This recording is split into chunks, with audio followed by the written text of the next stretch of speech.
Buenas tardes.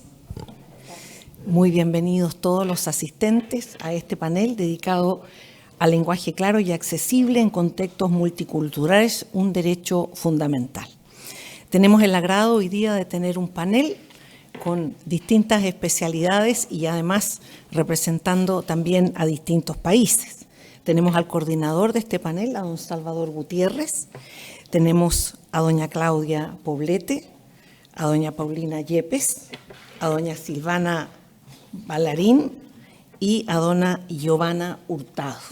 Muy bienvenidos todos los asistentes a este panel. Y quisiera decir algunas palabras iniciales, particularmente para darle un contexto a este panel.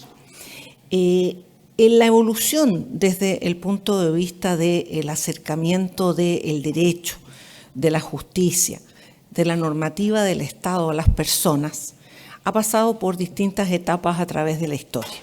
En una primera etapa, más bien ese acercamiento tenía que ver con la fuerza con la cual el derecho es capaz de imponerse, más bien una fuerza que tenía que ver con un mandato y con un poder. Posteriormente, la creación normativa que independiza el mandato del poder directo y lo institucionaliza.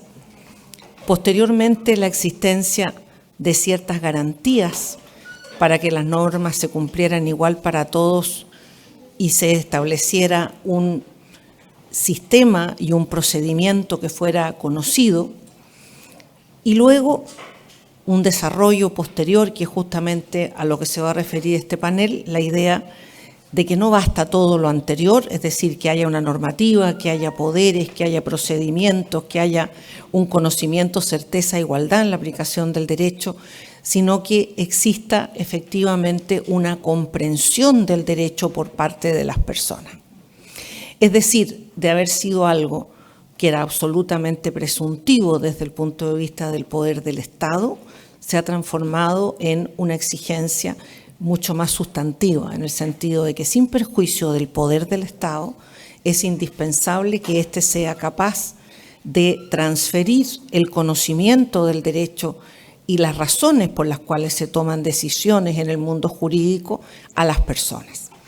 Y de ese punto de vista, ¿cuáles son los beneficios o cuáles son los razonamientos que están detrás de la idea de que existe un derecho asociado con el lenguaje claro? Particularmente se agrega en conceptos de multiculturalidad, porque la misma evolución que hemos descrito también significó una evolución del punto de vista de las culturas, de tener culturas homogéneas, centrales y muy verticales. Se ha ido reconociendo en el tiempo la existencia de diversidades culturales que no solamente implican historias y construcciones distintas, sino también posiciones que pueden ser valóricas, sociales, étnicas, que obviamente implican diferir a distintos grupos y reconocer una diversidad y pluralismo, pero ello asociado necesariamente en las sociedades democráticas con la tolerancia por lo diverso, la aceptación y además el considerar que es positiva la diversidad porque enriquece culturalmente, jurídicamente y en términos sociales a los grupos humanos. De este punto de vista, reconociendo esa evolución y ese avance, por supuesto que es muy importante que exista entonces este conocimiento adecuado que se agregue entonces a los derechos. Es el conocimiento el que permite conocer cuáles son los derechos que tenemos y conocer cuál es su contenido, no solamente su enunciación. Conocer qué procedimientos, herramientas y acciones tenemos a mano para poderlas hacer valer.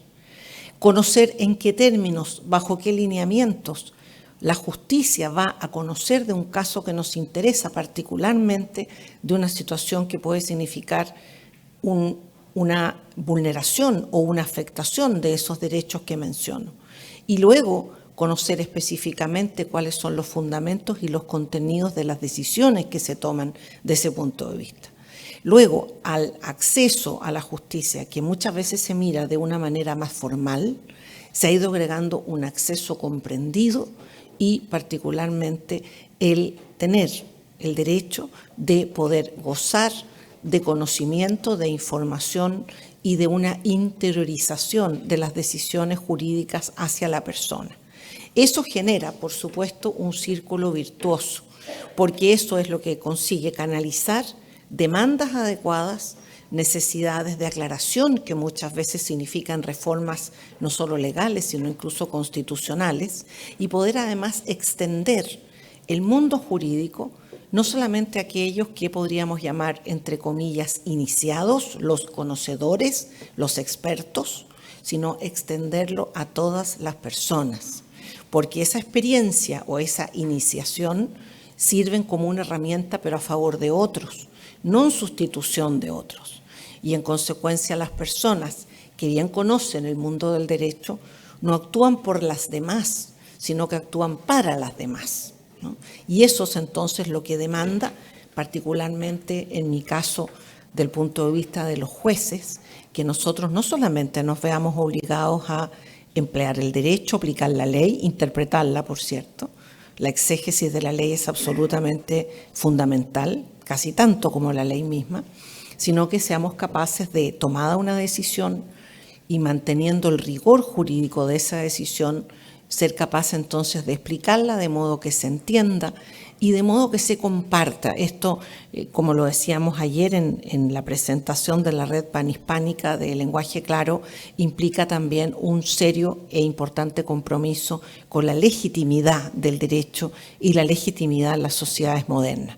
Ya no aceptamos el poder solo porque hay una ley o una norma que así lo diga, sino que lo aceptamos porque lo comprendemos, porque compartimos el razonamiento. Puede que no la decisión, pero sí el razonamiento que entendemos nos llega, nos explica cuál es el espíritu que ha tenido la normativa y sobre todo cuál es la motivación que asiste a los jueces y a otras autoridades decisoras. Ese va a ser el contexto de este panel en el cual vamos a conversar justamente sobre el lenguaje claro, sobre la multiculturalidad y sobre todo el derecho. Voy a dejarles ahora a Salvador Gutiérrez, quien se va a presentar, y luego seguimos con las demás panelistas. Me aprovecho también de presentar, como les decía, como presidenta del panel. Mi nombre es Ángela Vivanco, soy ministra vocera de la Corte Suprema de mi país, Chile, y presido, cosa que me honra, la Comisión de Lenguaje Claro de la Corte Suprema chilena. Los dejo entonces con Salvador. Muchísimas gracias, Ángela. Es un honor para todos nosotros tenerte aquí presidiendo esta mesa, como es un honor tener de compañeros de mesa pues a personas que han trabajado tanto sobre el lenguaje claro.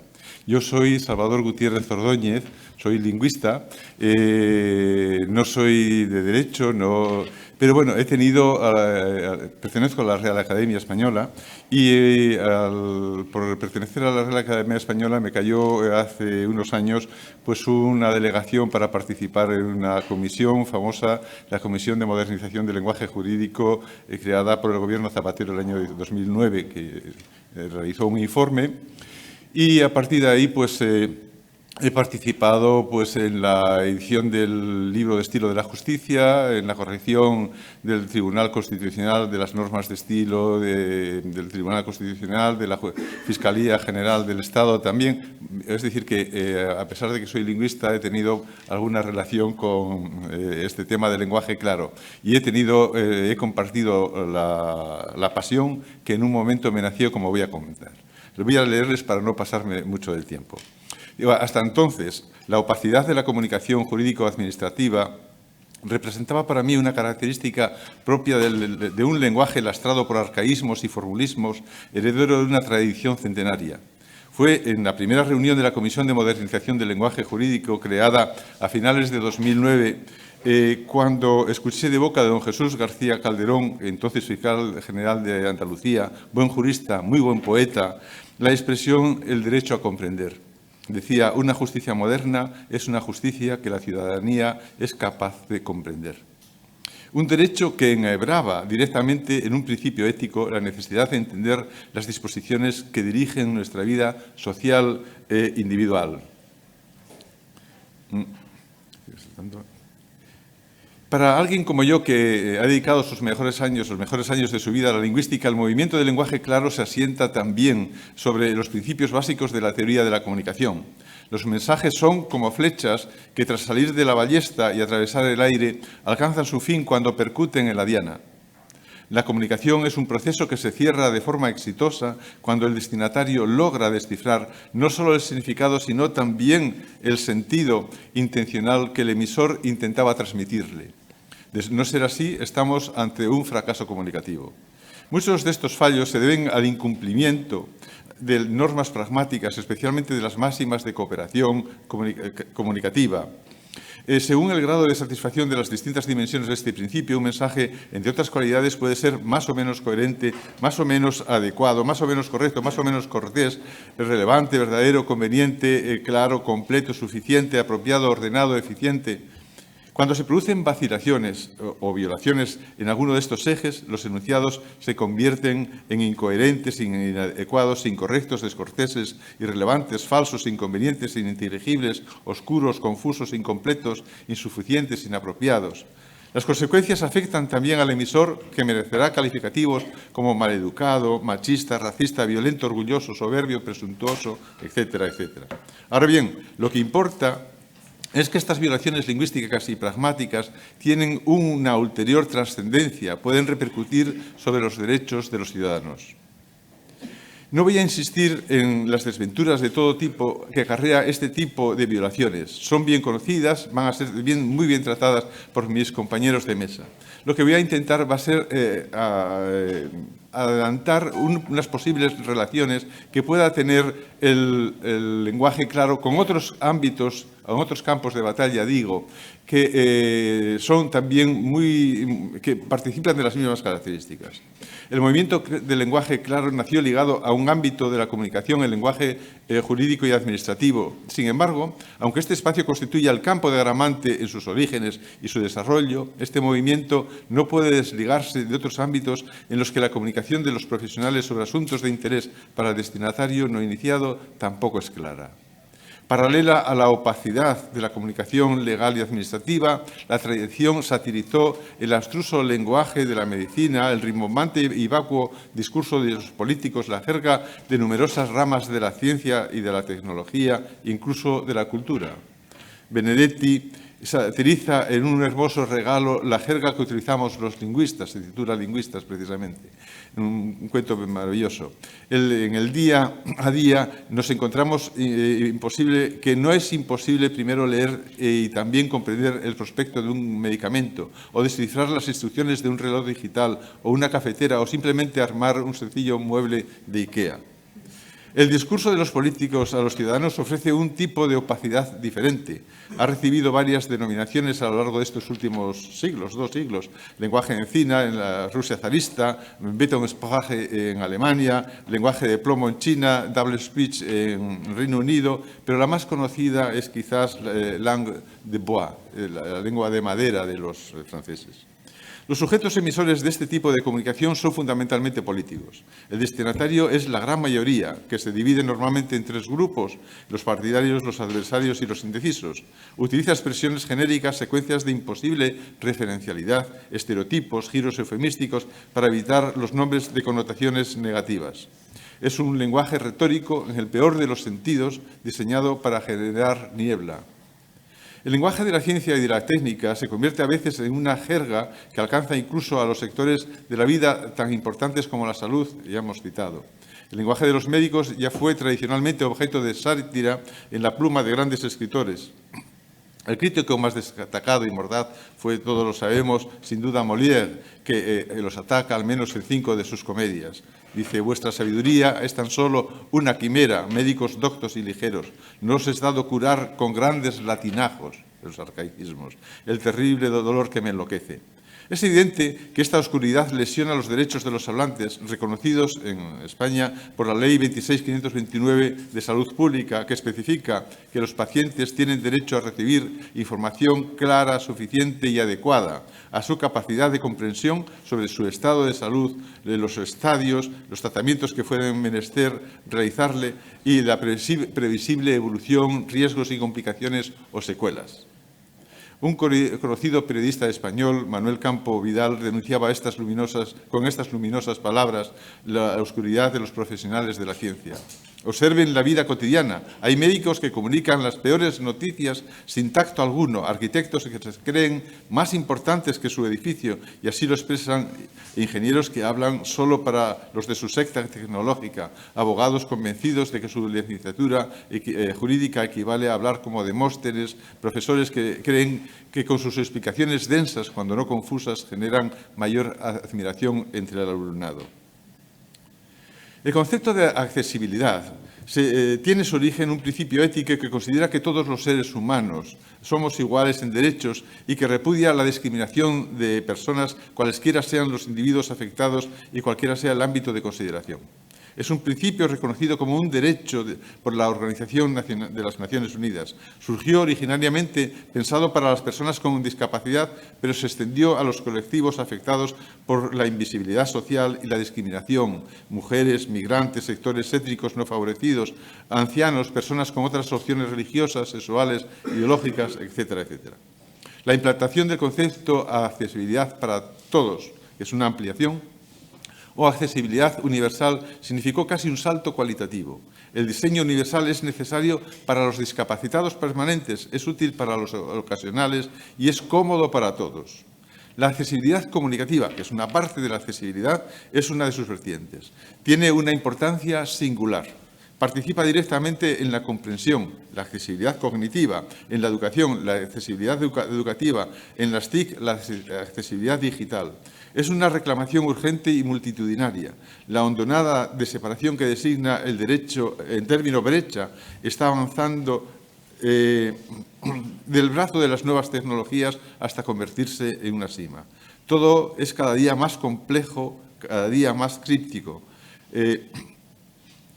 El lenguaje claro y la comunicación accesible son dos ámbitos de estudio que surgen de una reivindicación social originada en diferentes espacios, pero que se apoyan en un mismo derecho, el derecho a comprender. Desde ambas perspectivas se buscan soluciones a problemas que afectan a grupos desfavorecidos, los que no comprenden el lenguaje jurídico y administrativo, por un lado, y por otro los que sufren alguna discapacidad o alguna limitación. Desde un punto de vista lógico, la noción de accesibilidad es más general que la del lenguaje claro. El movimiento reivindicador de transparencia e inteligibilidad de los textos legales y administrativos, también de los científicos, técnicos, políticos, etcétera, no es otra cosa que una reclamación de accesibilidad. La comunicación accesible incluiría el lenguaje claro. Considero que en la coordinación de estos dos procesos, lenguaje claro y comunicación accesible, se abre el camino a un espléndido futuro. Son como dos seres que han de caminar de la mano. Muchas gracias.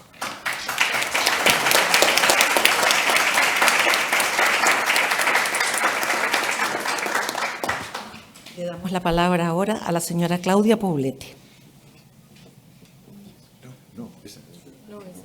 A ese primero. Sí, vale, primero, sí. Quería ser la última. Sí, la última.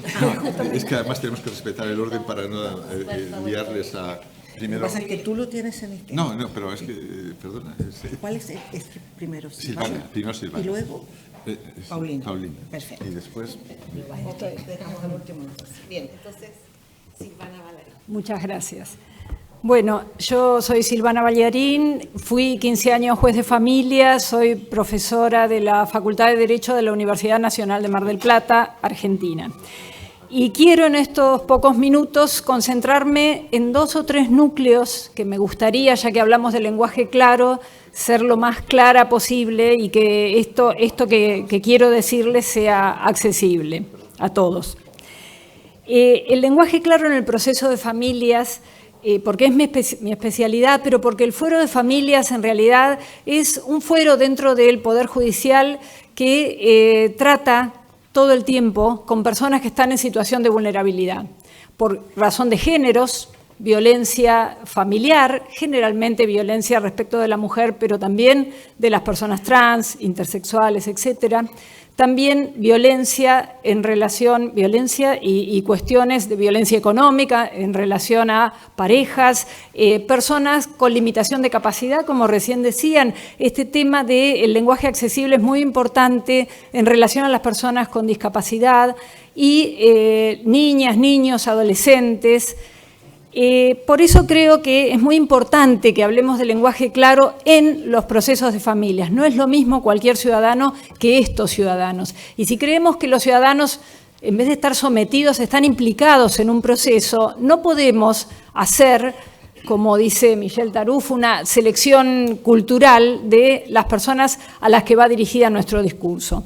Incluso las sentencias de lenguaje claro, que están, por supuesto, proyectadas por los jueces con la mejor voluntad, muchas veces parecen que están dirigidas a estos congresos y estos ámbitos de especialistas y no a la persona implicada en el proceso.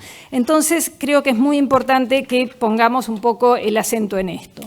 Nosotros tenemos en Argentina un Código Civil muy nuevo, voy a ir muy rápido para respetar mis 10 minutos, pero en este código tenemos algunas normas que hacen a lo constitucional y lo convencional y, por supuesto, el proceso y la tutela judicial efectiva en los procesos de familias. La tutela judicial efectiva que va de la mano del lenguaje claro, por eso los códigos procesales modernos todos hablan sobre lenguaje claro. Y acá me quiero detener 2 minutos en este tema del derecho a comprender. Estamos todos de acuerdo en el derecho a comprender, de eso se trata el lenguaje claro, pero yo quiero agregar algo. El derecho del ciudadano a ser comprendido. Porque si el juez cree que con explicarle muy claramente la sentencia al destinatario ya estamos contentos y por ahí no entendió lo que le quiso decir el niño en la audiencia previa, porque no pidió auxilio a las otras ciencias, porque el derecho solo no puede comprender lo que le está diciendo un niño, donde la literalidad, lo saben mejor que los abogados, los psicólogos, es completamente diferente a lo que nosotros creemos entender. Entonces, el derecho a comprender, tendríamos que pensar que antes hay un derecho a ser comprendido para que cuando le expliquemos la sentencia a la persona no le diga, pero usted no entendió lo que yo le quise decir. O sea, personas juzgadoras que no han comprendido o que creen que pueden entrevistar a una persona con discapacidad cuando está en agudo. Entonces, el que no comprendió fue el juez, no el destinatario. Entonces yo creo que este derecho a comprender del que todos hablamos tiene que ir precedido de un derecho que tienen los destinatarios a ser comprendidos, especialmente cuando hablamos de personas que están en una situación de vulnerabilidad. Por eso el escuchar y ser escuchados. Los jueces todos, es un deber constitucional, escuchan, iba a decir escuchamos, pero yo ya no soy más juez, soy ex juez, pero está la obligación de escuchar al otro. Eso es cierto, pero tampoco alcanza con creer que uno entiende lo que le está diciendo a un niño porque le hace un chiste de fútbol o porque se sienta en una mesa y cree que en esta cuestión campechana de estar hablando de tú a tú ya comprendió a un niño. Para eso es necesario la humildad de pedirle a otras ciencias que nos auxilien y que nos digan qué quiso decir ese niño cuando dijo que le daba miedo estar con el padre o estar con la abuela. Entonces, primer punto, derecho a comprender, pero un derecho anterior, que es el derecho a ser comprendido. La sentencia como texto dialógico, pero un diálogo con el destinatario. Repitiendo esto, el destinatario no es la revista especializada, no es hacer una sentencia para publicarla o para venir a un congreso y para ver cómo hemos evolucionado. El destinatario real de la sentencia es la persona a la que va dirigida esa norma individual que es el fallo, al que le estamos modificando algún aspecto de su vida, una obligación de hacer, de dar, de lo que fuera.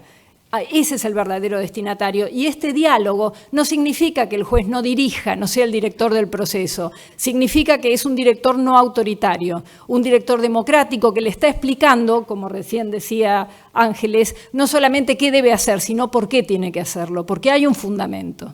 Y además, porque es muy importante, por otra cuestión muy sencilla en los países anómicos como la Argentina, en la que hay como esta cuestión de la transgresión constante, de festejar los goles con la mano y festejar la transgresión, y donde aún de otros poderes del Estado también se critica mucho al Poder Judicial. Entonces, una sentencia explicada es una sentencia que tiene más posibilidades de ser cumplida.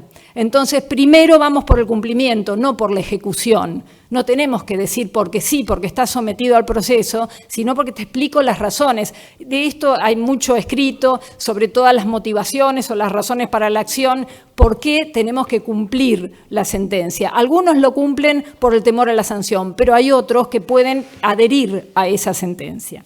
Entonces, la sentencia como texto dialógico, segundo punto. Bueno, en una serie de sentencias que estoy relevando de mi país, vemos, como también decían anteriormente, que todo este tema en la Argentina del lenguaje claro y de los textos de lectura fácil en particular, es decir, incluir además del lenguaje claro un texto de lectura fácil para la persona en situación de vulnerabilidad, lo vemos en las sentencias de limitación de capacidad y también en las adopciones en forma mayoritaria, también en otro tipo de procesos. Acá hay varios y hay muchas más sentencias en estos tipos de procesos donde hay un texto de lectura fácil. Pero no alcanza con escribir un texto de lectura fácil, porque tenemos que pensar si ese texto va a ser realmente leído. ¿Quién lo va a leer? Vos escribiste la sentencia y tu texto de lectura fácil. ¿Se lo vas a leer vos en una audiencia? ¿Le vas a encargar a alguien que lo lea? ¿Cómo va a ser transmitido? Entonces acá tenemos algunas ideas novedosas y muy creativas de los jueces de familias, fuera al que tengo el orgullo de haber pertenecido. Y algunos dicen, vamos a contar un cuento, por ejemplo, en las adopciones. Y fíjense qué interesante, vamos a contar un cuento, pero no como los jueces del siglo XX que se hubieran puesto a escribir ellos el cuento. Vamos a pedirle auxilio a un escritor que sepa contar cuentos. No cualquier juez puede contar un cuento. Acá hay jueces literatos, que estoy viendo algunos, que podrían haberlo hecho, pero yo no podría haberlo hecho. Entonces, ¿qué hacen estos jueces? Le piden auxilio, como en este caso, a una escritora, para que, en conjunto con el juez y el equipo del juzgado, armen este cuento para contarle esta historia, que es esta sentencia de adopción a esta niña. Por supuesto, esto depende de la edad, de un montón de factores que no tenemos tiempo ahora de explicar, y ese es el texto de lectura fácil. En otro caso, de otro juez, de otro pueblo, de otra provincia, este cuento se pide auxilio a la Secretaría de Cultura para que el grupo de actuación del municipio pueda actuar este cuento con los personajes del imaginario o propio de la niña, no del juez. Porque también acá está el tema de las diferentes culturas que se manejan, ¿no? Una cultura dominante que suele ser el Poder Judicial y la ciudadanía, que va mucho más allá de eso. Entonces, estas sentencias, incluso acompañadas por elementos de TikTok, porque vieron que los jóvenes, los chicos, están muy metidos con el tema de los TikTok, entonces hacen esta actuación a través también de TikTok. Después otros un poquito más tradicionales, bueno, le dicen en la sentencia, podés venir, te la explico, te paso el teléfono, le dice la jueza, y te voy a explicar de qué se trata esa sentencia. Es decir, acá tenemos, bueno, varias de estas posibilidades. Esto que está en el centro que dice Ana es el cuento contado a esta niña que iba a ser adoptada. Como resumen, porque ya debo estar en mis 10 minutos, yo quería resaltar estos 3 o 4 puntos. La enorme creatividad y compromiso del Fuero de Familias por la utilización de un lenguaje claro y accesible, la incorporación cada vez más frecuente en las resoluciones judiciales de estos textos de lectura fácil, las distintas modalidades de transmisión, la preocupación realmente porque esto llegue al destinatario. Esto también me parece muy importante porque los jueces no suelen ser personas humildes. La convocatoria a personas con competencias específicas, a escritores, miembros de secretarías de cultura, municipios, etcétera, con el fin de mejorar la comunicación. Esto me parece que es un cambio importantísimo de estos jueces del siglo XXI. Pese a todo eso, algunas cuestiones que todavía dejo en rojo, como es la existencia de errores de sintaxis. A veces no sabemos escribir, no sabemos, hablamos mal, párrafos enormes que no terminan nunca, que coma, y cuando va a desarrollar la idea, un punto que no sabemos qué quiso decir el juez en estos párrafos enormes, falta de ambigüedades, etc. Y por otro lado, citas extrajurídicas preciosas, El Principito, Confucio, pero que no tienen nada que ver con el universo cultural de una nena que vive en el campo, que no conoce a Antoine de Saint-Exupéry ni mucho menos a Confucio. Entonces, ahí es donde digo, tengamos en cuenta quién es el verdadero destinatario de la sentencia. En conclusión provisoria, no basta con aludir a diferentes culturas, a orígenes territoriales o étnicos, sino de reconocer la situación de vulnerabilidad, este territorio del no derecho, que diría Boaventura de Sousa Santos, y sumergirnos en eso para tratarle de dar mayor eficacia a los derechos humanos, que de eso se trata. Gracias.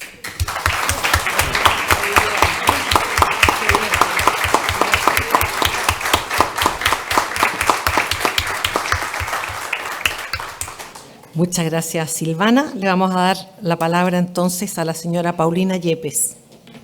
Muchas gracias. Buenas tardes. Mucho gusto, soy Paulina, docente del área de lenguaje de la Universidad EAFIT de Medellín, Colombia. En primer lugar, y antes de empezar con la ponencia, quiero agradecer a la Real Academia de la Lengua Española, al Instituto Cervantes y en general a la organización del Congreso por permitirme estar aquí. Bien, voy a leer, al igual que Salvador, espero ser muy concreta con el tiempo. El título de esta ponencia es El comprensor en el lenguaje claro.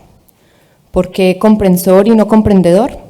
Ambos términos son válidos, pero comprensor es sustantivo y adjetivo, mientras que comprendedor solo adjetivo. El sustantivo comprensor designa a un tipo de persona, mientras que cualquiera de los dos adjetivos, comprensor o comprendedor, la califican. En el lenguaje claro, nuestro interés debe estar puesto en el sujeto de la comprensión. De ahí que nos quedamos con comprensor y comprensora. Comprehensor, con H intermedia, que se escribe así desde que aparece el término, a partir de 1817 ya tiene solo el término sin la H, y en la versión en línea actualmente encontramos con H intermedia, pero nos dirige sin la H. Es definido por primera vez en el Diccionario de la Lengua Castellana de 1729 como sustantivo masculino y femenino, el bienaventurado. Llámese así porque ha llegado a conseguir y comprender todo cuanto puede desear. Es voz teológica proveniente del latín beatus. Después, a partir de 1780, se incorpora la acepción el que comprende, alcanza o abraza alguna cosa. Las definiciones cambiaron con los años y actualmente la entrada en el diccionario contiene dos acepciones. La primera es un adjetivo que comprende, abraza o ciñe y advierte que también se puede usar como sustantivo. Y en segundo lugar, un adjetivo relativo dicho de una persona que goza la eterna bienaventuranza. También se puede usar como sustantivo. Por su parte, el lenguaje claro ha sido definido por muchas entidades y agrupaciones. Entre ellas, la definición más reconocida y citada es la de Plain. La asociación plantea que un texto es claro si el público al que está dirigido puede encontrar lo que requiere, entender esa información y hacer uso de ella. Bejarano y Bernal, desde una aproximación lingüística, proponen la siguiente definición para el lenguaje claro. Yo voy a leerla, pero presento un esquema en el que se resume. Es un estilo de escritura y presentación textual con el que se elaboran los documentos producidos por hablantes de distintas entidades públicas y privadas del país, orientado a la transmisión transparente y efectiva de la información. Se caracteriza por organizar los contenidos y las estructuras de manera concreta y precisa, y por orientar el diseño para la fácil lectura y comprensión, además de un uso correcto, eficaz y eficiente por parte de los ciudadanos. En principio, ambas acepciones parecen similares, pero destaco la definición de los investigadores del Instituto Caro y Cuervo de Colombia porque hacen énfasis en la evaluación como una etapa importante para reconocer si la práctica del lenguaje claro es efectiva. Vemos entonces que hay dos asuntos primordiales que se encadenan, pero que deben ser estudiados de manera independiente: la producción clara y la recepción comprensiva. Para efectuar la primera, la propuesta principal es acudir a los estándares de claridad, que han sido definidos, entre otros, por la doctora Poblete, que más tarde hará su intervención. Estos guían la redacción bajo criterios léxicos, morfosintácticos, discursivos y pragmáticos. Sin embargo, es necesario tener en cuenta varios aspectos a propósito de los estándares. En primer lugar, no son lineamientos obligatorios que exijan que siempre se debe escribir como se propone, ni constituyen una prohibición frente al uso de ciertas estrategias en la escritura. Por el contrario, son recomendaciones que ayudan a alcanzar el propósito comunicativo. Segundo, es muy poco probable que todos los estándares que se proponen en las diversas guías y manuales se apliquen siempre a un documento. Su incorporación en los textos tiene que partir del reconocimiento de una situación comunicativa. Es decir, se debe reconocer quién escribe, qué tipo de texto redacta y para quién va ese mensaje. Finalmente, no considero posible hablar de estándares mundiales, en principio porque es necesario considerar los contextos multiculturales de los que me ocuparé a continuación, pero también porque dependiendo del propósito comunicativo pueden requerirse algunos criterios más que otros. En este elemento, por ejemplo, me refiero a criterios de estructura y diseño. Por otro lado, en el caso del estudio de la recepción, debemos entender que la comprensión es un proceso complejo que para que sea exitoso debe estudiarse desde la perspectiva sociocognitiva. En este sentido, se entiende al sujeto destinatario como un sujeto que comprende gracias a procesos mentales, pero que se realiza en sociedad. Hablamos de destinatario y no de receptor, porque, como explica Scandell, el destinatario es siempre el receptor elegido por el emisor. En consonancia con lo expuesto hasta ahora, el multiculturalismo es definido por el Diccionario Panhispánico del Español Jurídico, precisamente presentado ayer, como reconocimiento del valor relativo que posee cada complejo cultural de las diferentes sociedades o de una misma sociedad, basado en el respeto y tolerancia del pluralismo y en el desechamiento de las hostilidades y exclusivismos de quienes profesan creencias y valores diferentes. Por lo tanto, debemos reflexionar sobre la diversidad de personas que pueden conformar el público al que se dirige un autor en determinada situación. Esto nos exige como autores, en especial a aquellos que escriben en entornos jurídicos, administrativos, médicos y tributarios, por mencionar solo algunos casos, pensar en la audiencia y determinar el contexto comunicativo para poder adaptar el mensaje. En suma, como explica Germán Arenas Arias, gracias. La información que no está en lenguaje claro tiene un impacto negativo en la participación social y en la confianza ciudadana frente a los poderes públicos. Por tal motivo, desplazar la atención a la recepción de textos claros tiene una implicación social, en la medida en que quien lee sienta más cercanos los contenidos y la forma en la que estos se transmiten, va a ser más receptivo y proactivo con la información brindada. Con un texto adecuado a sus condiciones lectoras y que sea comprensible, un ciudadano puede hacer valer sus derechos y cumplir con sus deberes. La pregunta que muchos se hacen es, ¿hay que hacer un texto para cada destinatario? Mi respuesta es, no necesariamente. Es importante considerar que, aunque ejecutar las comprobaciones demanda más tiempo para el Estado y las personas que vayan a escribir en lenguaje claro, se puede garantizar a largo plazo no hacer validaciones, sobre todo de las comunicaciones genéricas que se envían una y otra vez y que tienen el mismo público como destinatario. Un ejemplo de ello es la metodología denominada Laboratorios de Simplicidad, propuesta inicialmente por el Departamento Nacional de Planeación de Colombia. Así, mi postura es que los textos genéricos que a diario se divulgan o comparten, como consentimientos o formularios, deben ser elaborados para un público objetivo, es decir, un grupo de personas dentro del mismo rango etario, socioeconómico y sociocognitivo es el que debe evaluar esos discursos. Ahora, para los textos que tienen un único y concreto destinatario, sí se debe contemplar ese contexto social de cada individuo. En todo caso, como advierte Parodi, la comprensión es un acto social que implica el reconocimiento de un contexto físico, de los roles que desempeña el lector y, eventualmente, de los roles de otros participantes del acto lector. De ahí que lo mejor es considerar al destinatario para cada caso. Para finalizar, quiero reflexionar sobre lo que puede hacer la inteligencia artificial en esta tarea de la claridad e incluso la forma en la que estas herramientas pueden lograr una aproximación al destinatario. Le he pedido a ChatGPT, que está de moda últimamente en nuestras universidades y conversaciones cotidianas, que pasara un texto a lenguaje claro. El fragmento del texto que he ingresado al chat hace parte del corpus trabajado en una investigación anterior. Fue escrito por un estudiante de Derecho de último año con el fin de darle respuesta a un usuario del consultorio jurídico de la Universidad de AFIT en Medellín, Colombia, sobre una situación particular.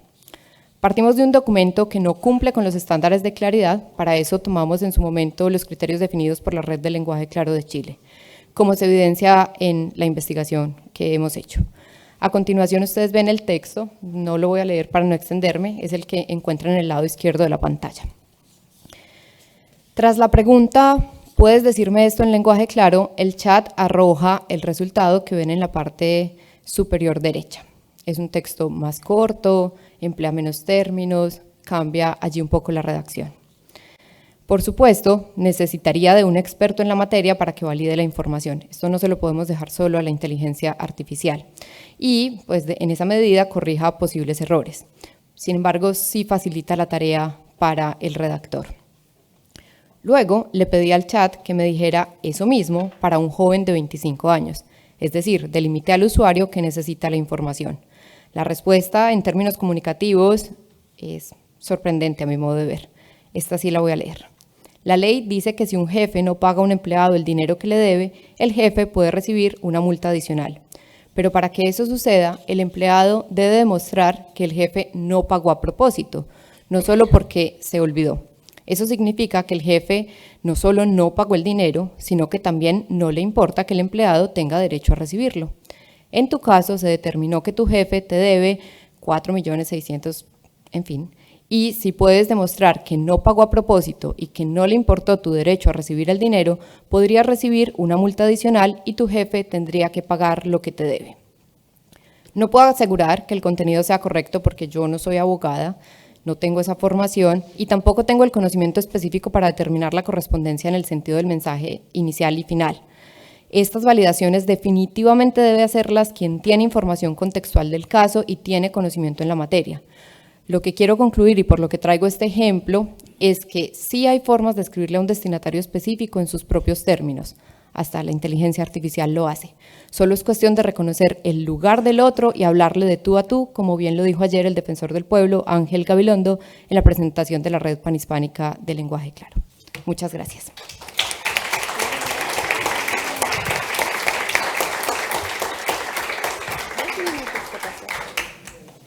Muchas gracias, Paulina. Le vamos a dar la palabra ahora a Giovanna Hurtado.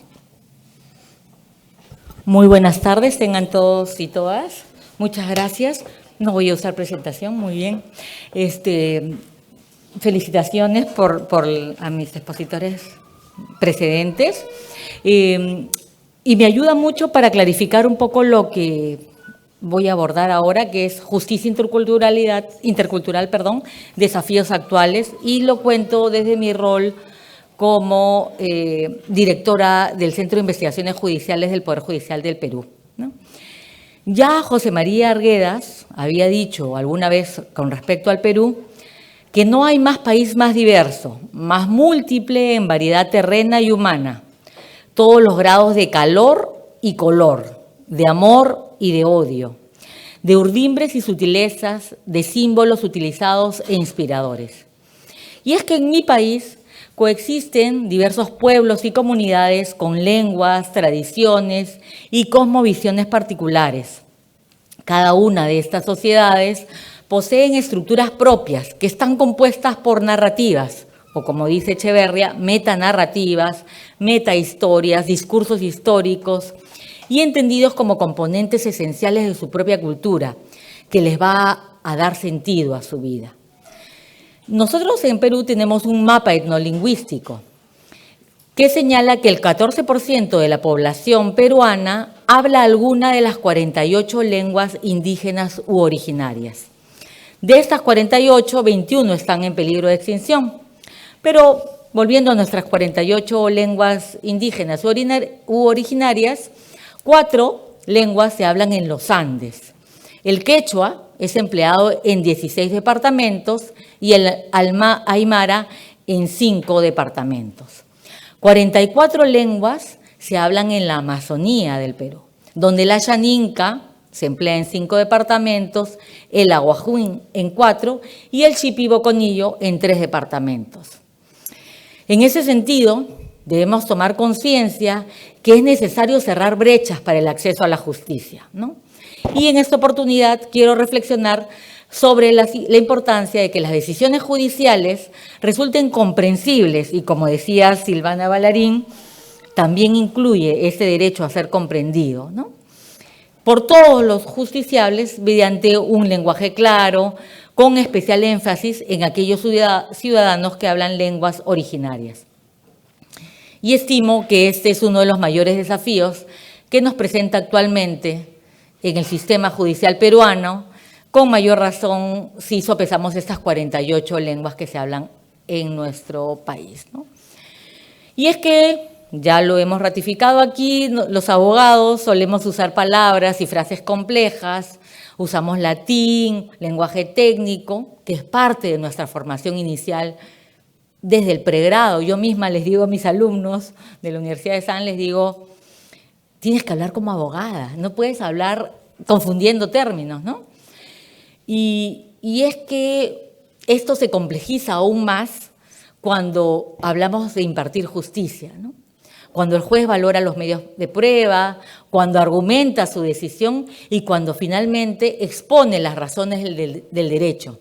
Va a llegar a un nivel de abstracción que es ininteligible de repente para una persona sin formación jurídica.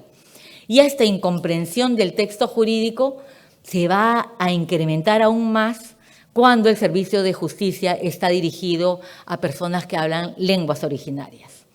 Y por esta razón se requiere pues, que las comunicaciones judiciales sean proporcionadas al justiciable de manera clara y sencilla. Y es que el lenguaje claro es un estilo de redacción que va a permitir que las personas entiendan con facilidad lo escrito, con el objetivo de que estos textos sean entendidos con la primera lectura, ¿no? Y que el ciudadano tome una decisión para poder ejercer de manera adecuada sus derechos, ¿no? Y en nuestras constituciones latinoamericanas y española, en general en Iberoamérica, como en muchos países del mundo, el derecho de acceso a la justicia es un derecho fundamental consagrado en la Constitución y que es transversal y aplicable para todas las personas. Pero existe un tema, que la legislación establece que un justiciable, es decir, una persona que quiere acceder a los servicios de justicia, no puede ejercer sus derechos per se. Requiere de un abogado que lo represente, por lo menos en la justicia jurisdiccional, o sea, en el Poder Judicial. Ya cuando hablamos de la jurisdicción administrativa, donde uno va a reclamar su documento nacional de identidad, tramitar un pasaporte, ahí no requiere de intervención de abogado. Pero en la parte jurisdiccional, es decir, en lo vinculado al Poder Judicial, necesita lo que nosotros llamamos defensa cautiva, es decir, un abogado que lo represente. Y esta normativa resulta en el mayor de los casos un óbice para las comunidades campesinas o las comunidades nativas, quienes para la presentación de sus demandas vinculadas, por ejemplo, a temas ambientales, recurren a intermediarios que interpretan sus necesidades y los convierten finalmente en un lenguaje jurídico.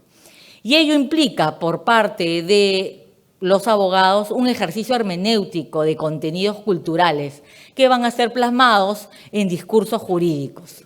Es decir, el justiciable necesita de una intervención particular para hacer posible su gestión específica, ¿no? Y bueno, pues considero que las personas tienen el derecho de comprender todas las comunicaciones que emiten los profesionales del derecho, y para lo cual no deben de requerir de la intervención de un tercero, pues así se genera inseguridad jurídica y lo que incide negativamente en estos conflictos sociales porque no se solucionan adecuadamente. Ya como país y como sociedad, el Perú ha vivido y sigue viviendo estos duros momentos por esa falta de comunicación y de entendimiento de lo que dicen nuestro sistema de justicia, ¿no? Los integrantes de las comunidades andinas y amazónicas pertenecen a un sector excluido y marginado de la sociedad, en el cual el ejercicio del derecho de acceso a la justicia es casi nulo.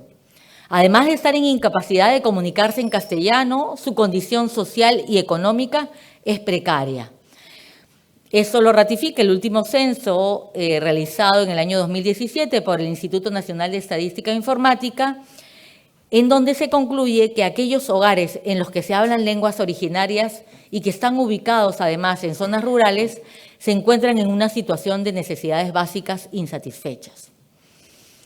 Y es que para materializar el derecho de acceso a la justicia y garantizar que las personas participen en procesos en los cuales se respetan sus derechos fundamentales como sus derechos humanos, existen una serie de políticas públicas que establecen estrategias y acciones adecuadas y eficaces. Y yo me pregunto realmente si lo son. Y planteo la pregunta, ¿qué ha hecho el Poder Judicial peruano para que el lenguaje sea claro y accesible para estos ciudadanos? Bueno, en primer lugar, la parte normativa, siempre como abogados, hemos aprobado la adhesión a las reglas de Brasilia sobre el acceso a la justicia de las personas en condición de vulnerabilidad, donde se establecen una serie de acciones para romper estas barreras de acceso. Es un primer paso, donde se reconoce el derecho de las personas a entender y ser entendidas, es decir, que comprendan el alcance y significado de las actuaciones judiciales. Se establece, por ejemplo, que las notificaciones y los requerimientos se empleen con términos y estructuras gramaticales simples y comprensibles, evitando expresiones o elementos intimidatorios. No se le conmina asistir bajo apercibimiento, uso de la fuerza, uso de grado de fuerza, ¿no? Cosas que de repente la gente se asusta y no logra comprender, ¿no? Esto dice, a no ser que sea necesario. También se menciona que se procurará que el instrumento de notificación sea acompañado de un documento en formato accesible, el cual tendrá en consideración la condición de discapacidad del sujeto y debe ser acorde con los avances tecnológicos. Y cuando leía esto decía que iba perfectamente con lo que decía Paulina Yepes. ¿Por qué no usamos ese ChatGPT para que a manera de voz, no en texto, porque las lenguas originarias no son escritas, sino habladas, puedan comunicar la decisión de manera sencilla a los justiciables, ¿no? Otra acción que tiene el Poder Judicial es que hay un manual judicial de lenguaje claro y accesible a los ciudadanos que elaboró Kenneth Garcés y Mariana Montes, y reconocen pues la necesidad de que tienen los usuarios del sistema de justicia de comprender los alcances y el desarrollo del proceso judicial, ¿no? Para conocer si, por ejemplo, la demanda tiene un defecto, que necesita de un medio probatorio adicional, o que tiene que recurrir a un juzgado para hacer determinada diligencia, ¿no? O que hay un juez que es competente para ver su caso, ¿no? Tenemos también un registro nacional de traductores e intérpretes de lenguas originarias del Poder Judicial, ¿no? Todo ello ha permitido establecer elementos normativos, pero vamos del papel a la acción, ¿no? Otra acción que hemos tenido que tomar es una fase de diagnóstico de interculturalidad. Y es que hace poco, el año pasado, hemos realizado la primera encuesta sobre interculturalidad en el Poder Judicial y los resultados pues arrojan que estamos de manera similar como en el territorio de la República. No podía ir en contra, ¿no? El 15% de los servidores del Poder Judicial de Perú hablan alguna lengua indígena o originaria. El 89% de ese 15% habla quechua, luego le sigue el aymara y el 2% de los funcionarios y jueces hablan lenguas amazónicas, ¿no? Existen todavía una serie de desafíos. Les decía, estamos del papel, hay que ir a la acción, pero estamos en ese camino, ¿no? De la pandemia, en estos 2 años, donde tratamos de migrar del expediente físico, las hojas, los expedientes físicos cosidos a mano, nos ha dado algunos pequeños avances en lo que es tecnología.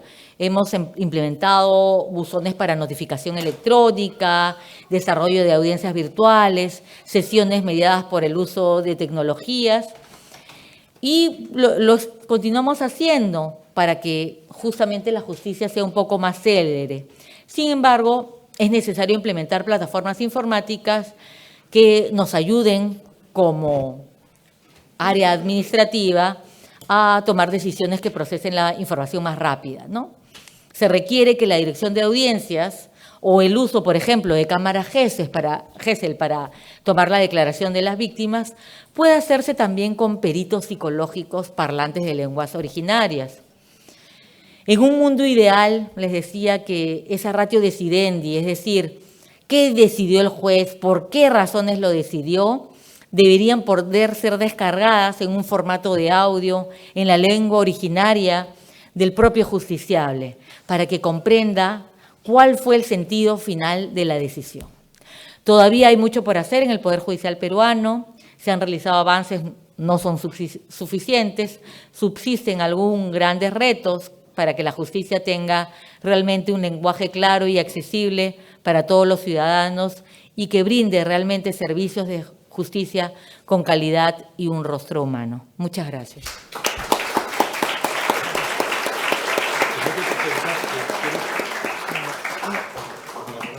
Muchas Que se presente un momentito. Sí. Mi nombre es Giovanna Hurtado. Perdón. Ahora sí. Mi nombre es Giovanna Hurtado y bueno, mi especialidad es el Derecho Administrativo, profesora en la Universidad de San y directora del Centro de Investigaciones Judiciales del Poder Judicial. Gracias. Muchas gracias, Giovanna. Le damos la palabra ahora a la señora Claudia Poblete. Muchas gracias. ¿Se escucha bien? Sí. Buenas tardes. En primer lugar, agradecer a la organización la invitación y poder estar acá. Agradecerles a ustedes en este horario estar aquí y venir. Sé que hay mucha hinchada argentina, colombiana, y también, pero la barra chilena también está por ahí peruana. Así es que muchas gracias por estar acá. Mi nombre es Claudia Poblete, soy profesora de la Escuela de Derecho de la Pontificia Universidad Católica de Valparaíso. No soy abogada, soy lingüista, lingüista forense y perito lingüista. ¿Ya? Mi intervención, en primer lugar, intenta hablar acerca de presentar el concepto de comunicación clara. Lo he estructurado en alrededor de 4 pasos o 5 pasos, de manera de poder abordar todo lo que quiero en el tiempo breve que tengo. En primer lugar, me gustaría contextualizar algunos aspectos, como por ejemplo, ¿qué significa el estudio del lenguaje claro hoy en día? ¿Ya? Cuando hablamos hoy del lenguaje claro, tenemos que, o debemos reconocer que en primer lugar tenemos una gran área de trabajo en la que se inserta el lenguaje claro que denominamos, ¿cierto?, la comunicación clara. Dentro de esta comunicación clara podemos visualizar trabajos y áreas de desarrollo en el ámbito tan, ¿cierto?, específico como puede ser la experiencia de usuario o el UX Writing, que se da mucho hoy en día en el área privada. También el ámbito de la comunicación clara ha accedido, ¿cierto?, o se ha manifestado en áreas como la alfabetización académica y profesional. Más adelante voy a mostrar algo de esto. Luego tenemos otra gran área de trabajo que es el lenguaje jurídico claro, donde tenemos, ¿cierto?, algunas áreas de trabajo y de desarrollo específicos como son la cultura de la legalidad. Tengo, ¿cierto?, el privilegio de compartir acá con la ministra Ángela Vivanco, que ha desarrollado bastante este concepto, junto a Germán también en Colombia. Pero también está inserta o ha potenciado áreas como la transparencia, la rendición de cuentas o el apego a la ley. También, ¿cierto?, muy relacionado con eso, la evaluación de la calidad de la ley hoy en día también se mira desde la perspectiva del lenguaje claro. En lo más específico, también el lenguaje claro ha trabajado mucho, desde hace algún tiempo ya, los criterios de claridad, a los que se refería también la profesora Yepes. Abordar, ¿cierto?, los criterios de claridad partiendo por el diagnóstico del que hablaba el profesor Gutiérrez Ordóñez, ¿cierto? ¿Cómo es este lenguaje jurídico? Desde el estudio de la Comisión de Modernización del Lenguaje Jurídico, partiendo por ese diagnóstico, luego algunas propuestas de criterios de claridad desde el español, la validación de algunos de esos criterios desde lo teórico, pero también hoy en día ya pasamos a un plano de la certificación. ¿Cómo podemos, verdad, cómo podemos evaluar, medir, ¿cierto?, y declarar a su vez si este contenido, por poner un ejemplo, esta página web está o no diseñada, ¿cierto?, o es clara o no es clara. Entonces, esa es toda una línea de trabajo que va creciendo incluso a nivel ya más experimental. Sé que la profesora Yepes también está trabajando con eye tracking y medición en esa área. Luego, también, y ahí me voy a detener en esta presentación, el lenguaje claro ha avanzado, y es lo que a mí me gustaría también, bastante en los últimos 2 años en cuanto a los fundamentos teóricos, ¿ya? Partiendo por una definición propia. Recuerdo el 2019 cuando se instaló por primera vez un panel de este tema en el Congreso de la Lengua anterior, cuyo compañero de panel me parece ver por ahí, el profesor Valadez, y también otro más, ¿verdad? Estábamos recién tratando de explorar acerca de una definición de lenguaje claro. Hoy en día voy a presentar con la que yo me siento más identificada, pero también como desafío visualizo, ¿cierto?, intentar profundizar en los modelos explicativos de lenguaje claro. La definición que a mí me acomoda y en conversación, ¿cierto?, esta es una propuesta, por supuesto que perfectible y abierta a la crítica y a la mejora también, es la que elaboramos con don Sergio Muñoz, ministro de la Corte Suprema de Chile, que señalamos más que el lenguaje que está ahí en el PowerPoint, es la lengua que se utiliza en el contexto de la administración o de los poderes públicos para dirigirse a los ciudadanos. Se caracteriza por ser directa, sin tecnicismos, si los usa, los explica, ¿verdad?, que sigue una estructura de redacción lógica y con usos modernos. Aquí nos apegamos, ¿cierto?, a los aspectos de forma, obsoletas en algunos casos, etc. Su finalidad es transmitir o comunicar un mensaje de manera entendible y comprensible para los usuarios. No me voy a detener en estos aspectos que ya los han tocado mis compañeras de panel. Utiliza criterios de claridad en la redacción para facilitar la comprensión del texto, ya sea oral o escrito, y sus vinculaciones con la sociedad. En especial, ya aquí pasándonos más al aspecto enciclopédico de la definición, este debe ser el lenguaje que utilizan los órganos del Estado para emitir los documentos de toda naturaleza.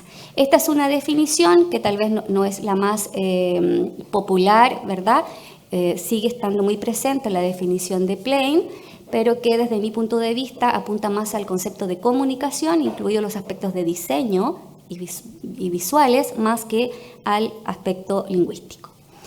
Ahora bien, otro aspecto, otro paso que visualizo en el tema de la comunicación clara y el lenguaje claro y accesible es el de los modelos explicativos. Y en ese sentido, ayer escuchaba en una de las plenarias que en la presentación de la red, precisamente panhispánica del lenguaje claro, que la comunicación clara debiera alcanzar, ¿cierto?, no solo a la disciplina del derecho.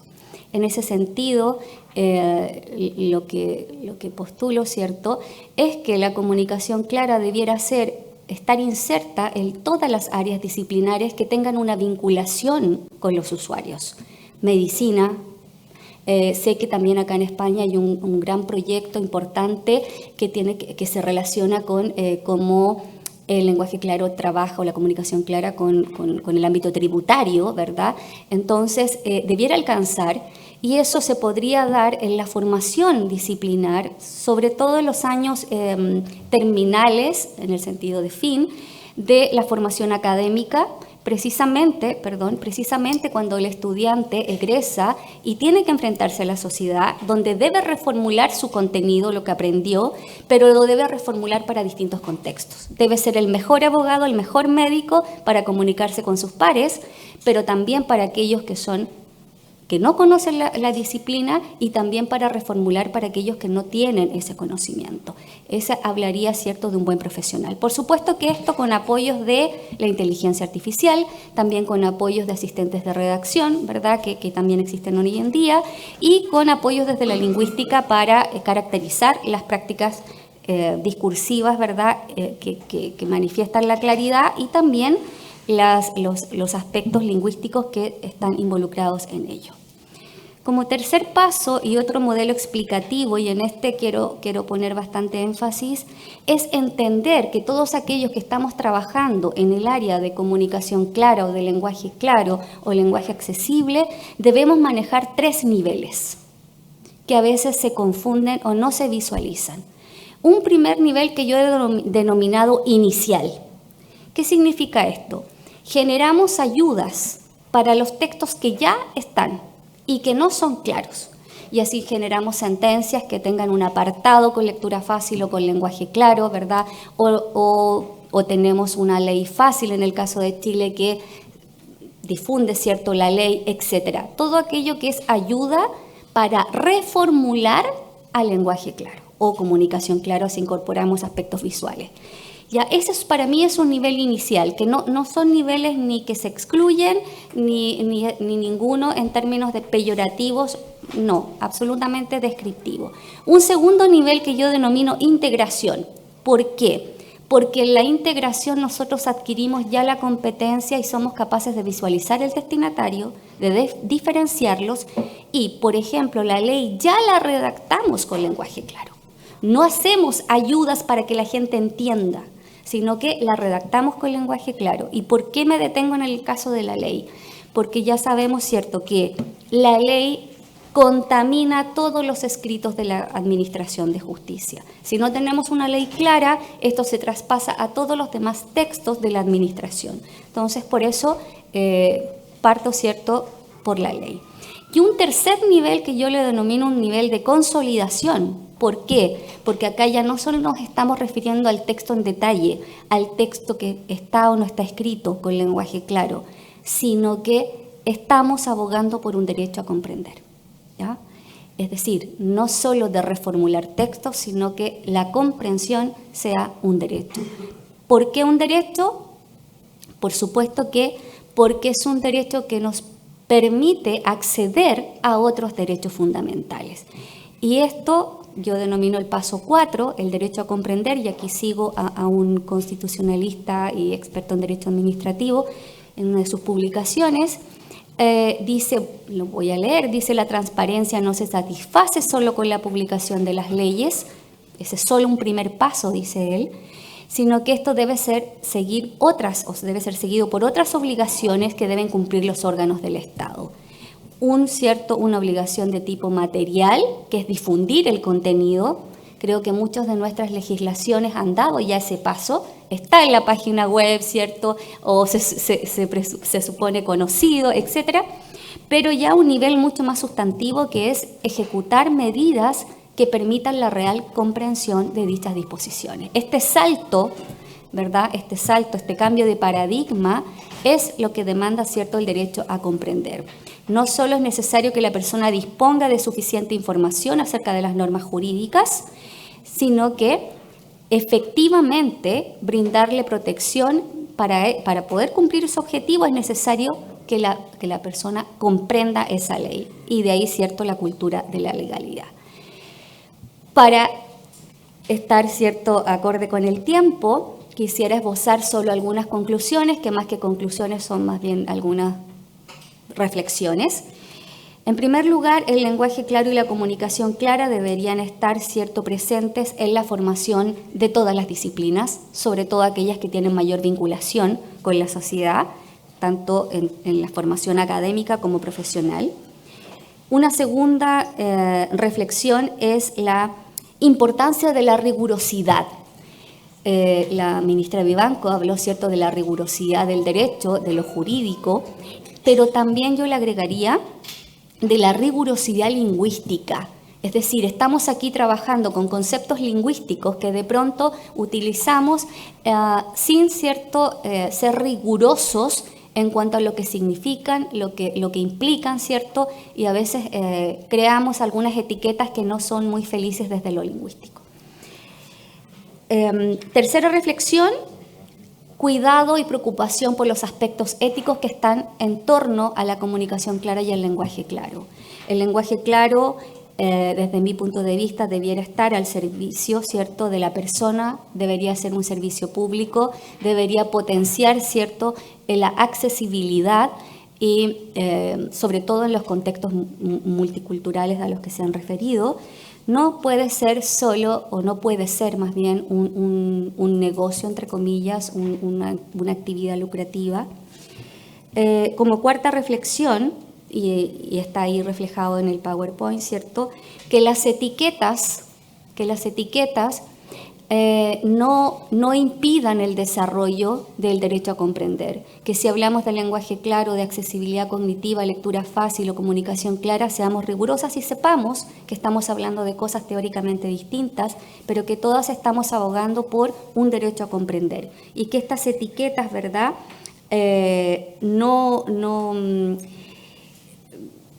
no paralicen un área del conocimiento, no lo parcelen, sino que colaboren y contribuyan a desarrollar esta área. Muchas gracias.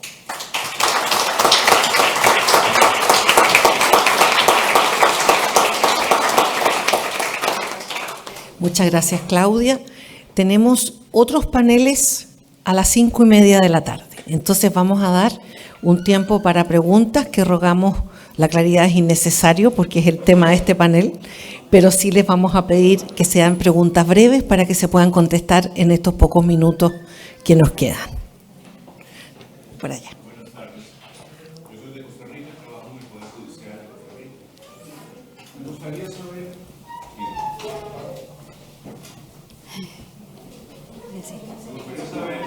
cualquiera de ustedes que se refiere a la mesa, ¿cómo ven?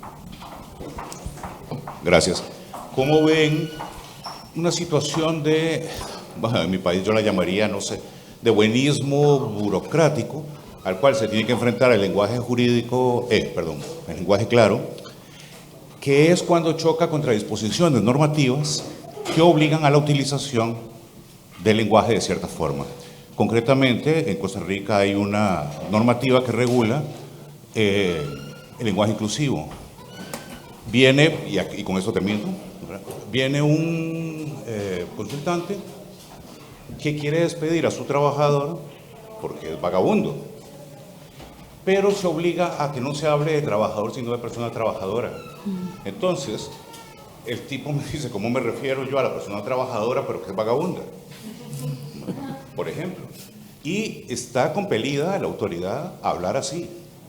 Y si no, reglamentariamente, porque no hay una sanción, sí por contexto, es decir, en concreto, que cualquiera de los participantes, ¿verdad? ¿Quién quiere contestar? Se refiere a eso, a cuando hay una disposición burocrática que por esencia impide la utilización de un lenguaje claro. Si quieres, que tocaste el tema de No, a ver, ya. Bueno, yo creo que allí uno tiene que respetar las instituciones jurídicas. Y me ponía a reflexionar en torno a la pregunta, y es que a veces cuando una persona que no es abogado quiere decir algo que suene interesante, dice, hay que rescindir el contrato. Y para nosotros los abogados, rescisión no es lo mismo que resolución. Son dos instituciones jurídicas distintas. Entonces yo creo que más que el lenguaje claro y accesible, me pregunto yo ¿para quién es el destinatario de la ley? ¿Y quién es el beneficiario de la ley? Y ahí hay que distinguir entre el destinatario de la ley como aplicador del derecho, que tiene su propio lenguaje jurídico, y el beneficiario de la ley como aquella persona que va a recibir el servicio de justicia y para el cual sí necesita el acceso a información clara, comunicación entendible dentro del lenguaje común y ciudadano. Yo por allí lo manejaría más la respuesta, no sé si alguien... Perdón, sí. Creo que vos te referís a lo que es el lenguaje inclusivo en algunos países como Costa Rica o tal vez la Argentina, no entendido como el lenguaje que incluye a las personas en condición de vulnerabilidad, sino en el empleo de las palabras, de ciertas palabras. Y en ese sentido, ¿te parece que es burocrático una exigencia de ese tipo de lenguaje para explicarle al trabajador, en este caso, ¿no?, que es una persona, que siendo una podría ser trabajador o trabajadora o persona trabajadora? Como que me parece que estás diciendo que ese lenguaje inclusivo, a tu modo de ver, terminaría no siendo claro para el destinatario, para ese destinatario. En parte. Lo que me gustaría saber es cómo ustedes, como funcionarios judiciales, resuelven el problema de la obligación institucional que las obliga a hablar de determinada forma frente a la necesidad. Si me obligaran a utilizar lenguaje inclusivo, yo utilizo un lenguaje correcto que incluya al otro sin utilizar, yo te hablo por mí, no hablo por ninguna institución, sin utilizar un lenguaje que no lo siento, en mi caso, con una letra en particular o una X, puedo hablar en correcto español, pero de una forma no sexista. Y me parece que es perfectamente entendible por todos, un lenguaje que supere, porque uno mismo lo usaba hace años y ahora se siente rara, hablando, ¿no?, de los derechos del hombre. Ya me siento rara y yo misma lo decía antes, pero entonces uno puede hablar, puede decir bienvenido o buenos días sin decir a todos y a todas, porque en el buenos días hablo con un lenguaje que incluye sin ser sexista y tampoco sin utilizar el idioma de una forma no correcta, digamos. Hay muchas formas, son más complejas y es un gran desafío, pero hay que hacerlo, porque vamos hacia eso, no podemos volver atrás. Más allá de la cuestión teológica, perdón. A ver, vamos. Y termino nada más. Acuérdense que pedimos Sí, que fueran preguntas breves. Va a agregar algo más por este lado y vamos ya a pasar a otra pregunta, para que los demás puedan preguntar, por favor. Solo para complementar que es un tema que da para una discusión larga, pero solo quiero comentar que en el caso del Poder Judicial de Chile y de la Academia Judicial en Chile, se ha tratado de llegar a un punto de encuentro y de comunión entre el lenguaje claro y el lenguaje inclusivo. He tenido la suerte, el privilegio de dictar algunos cursos con el director de la Academia Chilena, que está aquí, donde hemos buscado un punto de encuentro y hemos encontrado algunas alternativas que han sido bastante, como diríamos en Chile, bastante felices para un tema que no implique solo el cambio de una A por una X o una E. ¿Ya? Es difícil, pero es necesario. Pero se puede lograr eso, nada más. Bien, vamos a otra pregunta. Sí. Yo no sé si soy una utópica, pero podría ser que a partir, por ejemplo, un punto de inflexión y las leyes que se promulgasen a partir de ahora llevasen un sello de calidad de la RAE que certifique que esa ley es clara y entendible. Contesto eso. Respondo. Precisamente estamos en ese punto, es decir, hay numerosas actividades o acciones que se pueden hacer en favor del lenguaje claro. Hay trabajos de investigación, hay informes, hay muchos artículos, hay libros y, por otra parte, pues hay otras actividades como pueden ser las guías de lenguaje claro, que hay muchísimas y buenas. Hay también algún libro de estilo, la Real Academia Española tiene un libro de estilo, ha hecho diccionarios y en estos momentos hay dos actividades importantes que se pueden hacer o aconsejar hacer. Una es hacer todos los medios para que los textos legales que salgan muy claros. Por ejemplo, yo he participado en una experiencia del Gobierno de Castilla y León durante 8 años en la que todas las leyes, todos los proyectos de ley que salían o iban a salir, se nos enviaban a las 4 universidades de Castilla y León. Hacíamos un informe, por un lado estaba en una columna la ley, otra la propuesta de redacción y al lado la justificación de por qué se hacía esa operación, ese cambio, etc. Eso a los 8 años los redactores de leyes mejoraron muchísimo. Es decir, ya casi no hacía falta para ello. Hay otras actividades posibles, que es, aparte de los correctores, que ahí también personas con muchísima formación que podrían hacer de correctores de estilo, no solamente de gramatical. Hay toda una profesión. Aquí hay personas que lo hacen maravillosamente. Y que también el gobierno, las entidades que emiten leyes pueden o deberían contratar especialistas para que los corrigieran. Hay en la cabeza de la Academia, mañana posiblemente hablemos de ello, hay la posibilidad también de hacer correctores, es decir, a través de informática, por ejemplo, cómo dividir, y hay algunos trabajos. Marcela de Acuña, de la Universidad de la UNED, ha hecho algunos trabajos ya de orientación de cómo redactar o de cómo dividir. Son primeros pasos, pero yo creo que la Academia también tiene que ir por ahí. Y se habla a veces también de una certificación, una validación, un sello, pero bueno, eso igual estamos un poco lejos todavía, pero la idea es proporcionar todos los caminos posibles para que los textos jurídicos, administrativos, legales, y también podríamos pensar en otros textos de tipo científico-técnico, tecnolectos, como lo llamamos, pues puedan salir mucho mejor, más comprensibles, mejor interpretables, que ya sabemos que tienen una cantidad de beneficios en los legales, pues favorecen naturalmente incluso la economía, es decir, hay muchísimos menos respuestas, muchísimas menos alegaciones, etcétera. Y yo creo que esta es la respuesta que tengo. Bien, ya están pidiendo la sala, vamos a dar una última pregunta para dejarla. Sí, por favor. Me gustaría saber si ustedes o tienen o participan en alguna experiencia o saben de alguna para que se introduzcan en el lenguaje claro los profesionales, o sea, no tanto para certificar una acción, sino tal.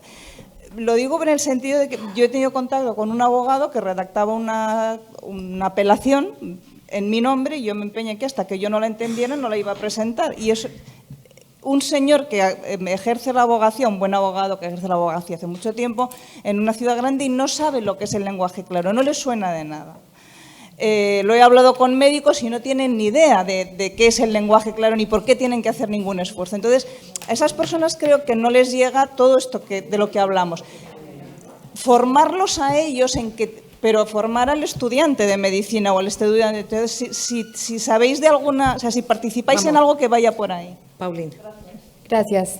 Me parece una pregunta muy interesante. Creo que incluso muchos aquí no sabían que era lenguaje claro. Varias personas se han acercado a preguntar, ay, ¿de qué es tu pan? El lenguaje claro. ¿Y qué es eso? ¿Cierto? Creo que no solo están los abogados y en estas personas que se comunican. Creo que debe ser más global y estamos haciendo una gran tarea. En Latinoamérica, sobre todo, tenemos varias redes de lenguaje claro y el trabajo en estas redes involucra al Estado, a entidades administrativas, a entidades judiciales, a entidades privadas e incluso a la academia. Y el trabajo allí en la academia es importante porque formamos al estudiante. Cuando yo ponía el ejemplo del consultorio jurídico, es un espacio de formación de estudiantes que empiezan a hacer su labor como abogados. Y allí lo importante es la formación. Así que yo creo que la academia tiene una labor muy importante en eso, pero también el trabajo de formación a las distintas entidades públicas y privadas que tienen comunicación directa con el ciudadano. Así que el trabajo principal está en la formación a estas personas. Colegios de abogados, por ejemplo. En lo que vos decís, el colegio de abogados que brinde. Bien, vamos a cerrar. Es que me están pidiendo la sala. Disculpen, se está pidiendo la sala porque al parecer se va a ocupar. Muchísimas gracias a todos.